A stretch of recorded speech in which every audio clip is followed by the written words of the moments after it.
mu ne qad jaakum min allah nuurun wa kitaabun mubin. loolu mooy meloog alquran. nuur mooy doyaam, mooy lu leer. lan la fi fekk? lëndëm.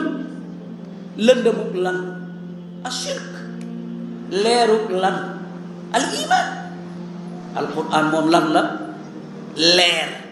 leer boo ci nekkee sax da ngay am kóolute, am sécurité, am dal. waaye mu ngi lëndëm léegi nga jaar yoon wi boo yëkkatee tànk sax yaa ngi,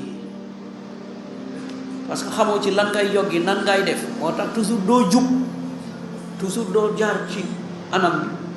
waaye bu fekkee nag yaa ngi ànd ak quranul karim, lu lëndëm rek mu dóoral la fa leer, wax la lan nga ciy fas, noo koy fasee, kañ nga koy def, foo koy defee, noo koy defee, muy lu leer.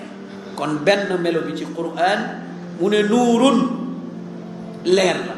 kitaabun mubin, mu ne téere la bu leer naññ, bu ñu bind ci bind yu leer naññ, ci wax joo xam ne dégg nañ ko mu leer naññ, amul laq-laqam lii lan la nii naka la la la.